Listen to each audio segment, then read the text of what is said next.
আলাইকুম বন্ধুরা, কেমন আছেন? আশা করি ভালো আছেন। পিঙ্কি কিচেনে সবাইকে স্বাগত। আজকে বানাবো গরুর মাংস নিয়েছি। আজকে শুক্রবার স্পেশাল হচ্ছে গরুর মাংস। এই দেখেন, ভালো করে কেটে ধুয়ে পরিষ্কার করে নিয়েছি। আজকে কিন্তু গুঁড়ো মশলা কিছু দেবো না, আজকে একেবারে হাতে সিলে বাটা মশলা দেবো। এখানে নিয়েছি ধনে, গোটা ধনে নিয়েছি, সব কাঁচা আছে। গোটা ধনে, গোটা জিরে আর শুকনো লঙ্কা, আদা রসুন বাটা, এটা সব বাটা মশলা দিয়ে আজকে গরুর মাংসটা করব। আর মাটির একটা হাঁড়ি নিয়েছি, মাটির হাঁড়িতে এই যে মাটির হাঁড়িতে একেবারে বাটা মশলায় মাখানো রান্না হবে। দেখেন কিভাবে আমি করছি।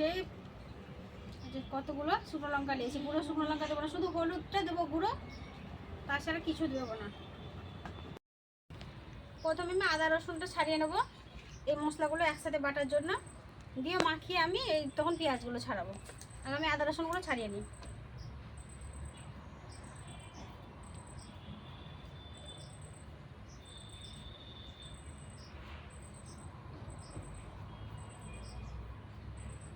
এইভাবে একবার বানাবেন, দেখবেন ঘরের একেবারে অর্গানিক খাবার। কোনো মশলা, যে গুঁড়ো মশলা যতটা স্বাদ, এই বাটা মশলা তার থেকে দ্বিগুণ স্বাদের হবে। সবই আমি সিলে আজকে বাটবো। জিরে ধনেটা আমি ধুয়ে নিয়ে নিয়েছি, আদা রসুন ছাড়িয়ে নিয়েছি। এবার শুকনো লঙ্কাগুলো দিয়ে দেবো। অনেকটা শুকনো লঙ্কা নিয়েছি, ঝাল ঝাল করে বানানো হবে। 8-10টা নিয়ে নিয়েছি শুকনো লঙ্কা। এই দেখেন, আমি রসুন আদা নিয়ে নিলাম।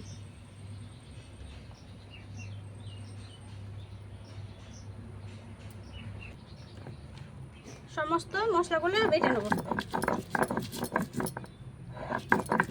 আপনারা চাইলে শিলেও গুঁড়ো করতে পারেন, কিন্তু এই যে মশলা বাটা, মানে শিলে বাটা মশলার স্বাদই আলাদা।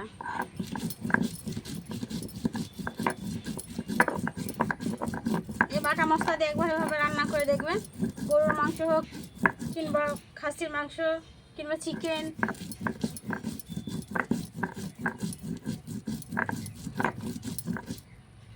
সব মশলাগুলো আমি মিহি করে বেটে নেব।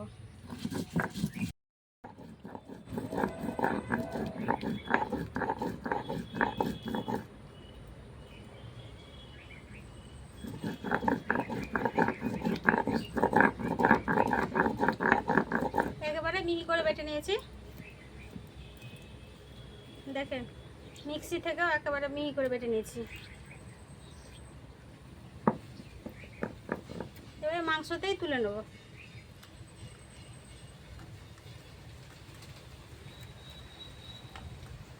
সবগুলো উঠিয়ে নিলাম, শিলটাও ধুয়ে নেব।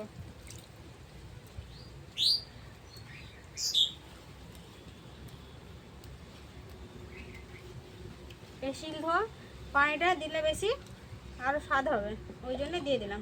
এই দেখেন, নিয়ে নেব।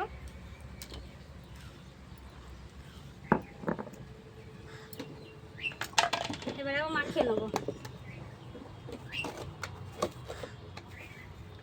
পরিমাণ মতো দেবো নুন,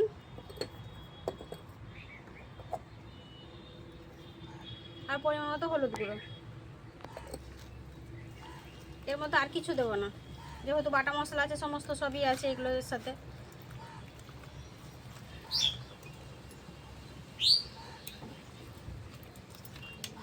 অল্প দেবো সরষের তেল।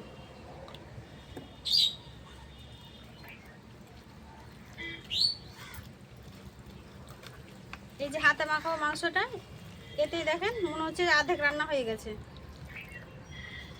এই যে বাটা মশলা এইভাবে হাতে মাখানো, মাটির হাঁড়ি, মাটির উনুনে, এই যে কি স্বাদ বন্ধুরা, না খেলে বুঝতে পারবেন না, একেবারে অসাধারণ। চলে আসবেন, যারা যারা খাবে এভাবে মাংস রান্না, চলে আসবেন।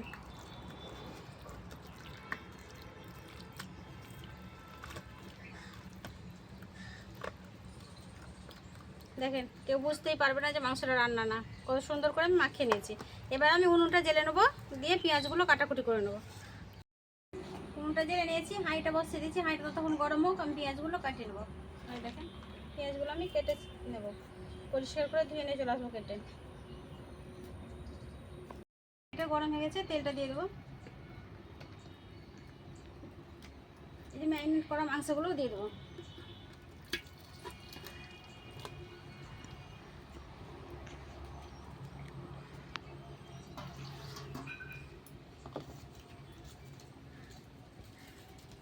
দুটো তিনটে দেবো তেজপাতা।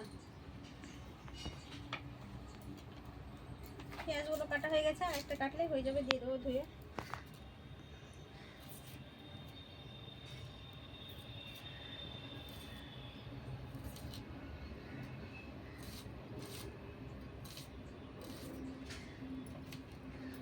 এই যে পেঁয়াজগুলো কেটে নিয়েছি, এটা ধুয়ে দিয়ে দেবো। পেঁয়াজগুলো একটু ধুয়ে নেবো পরিষ্কার করে, সবগুলো দিয়ে দিলাম। ধুয়ে নিয়েছি দেখেন, ঢাকা দিয়ে দিয়ে এটাকে ভালো করে কষিয়ে নেব।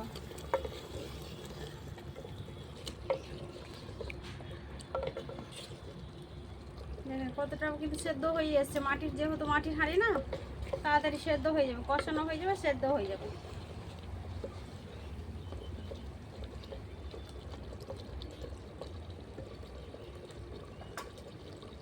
আবারও ঢাকা দিয়ে দেবো।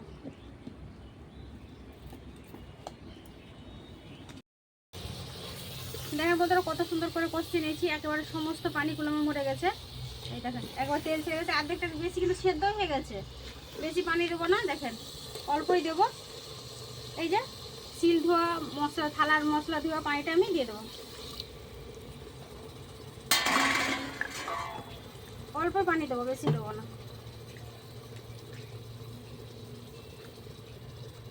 এই চারি সাইডে মশলাগুলো লেগে আছে, মশলা ধুয়ে পানিটা দিয়ে দেবো। এই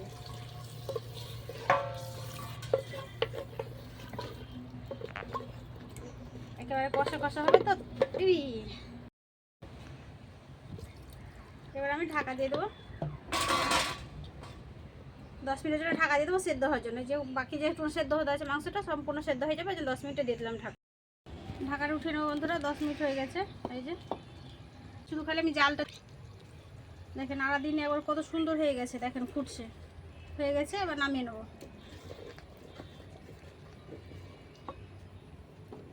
নামিয়ে নেবো। দেখেন এখনো ফুটছে, নামিয়ে নিয়েছি তবুও ফুটছে। দেখেন এই মাটির হাঁড়িতে রান্না, এই একটা গুণ। এবার আমি ভাতটা নিয়ে এসে খেয়ে দেখাবো কেমন হয়েছে। ভাতটা নিয়ে চলে এসেছি, এবার তরকারিটা আমি তুলে খেয়ে দেখাবো কেমন হয়েছে।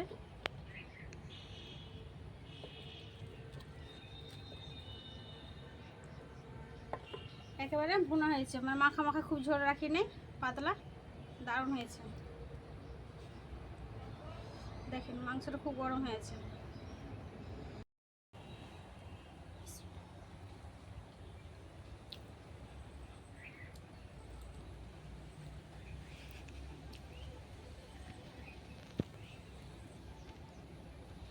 নরমাল সাদা হয়েছে। এভাবে বাটা মশলা দিয়ে একবার বানিয়ে দেখবেন। আর যেমন রান্নাটা দেখলেন পুরো রেসিপিটা, অবশ্যই দেখলেন কেমন হয়েছে কমেন্ট করে জানাবেন। যদি ভালো হয় লাইক কমেন্ট করবেন। সুস্থ থাকবেন, সাবধানে থাকবেন। পুরো রেসিপি দেখার জন্য ধন্যবাদ। আবারও ফিরে আসবো অন্য কোনো রেসিপি নিয়ে।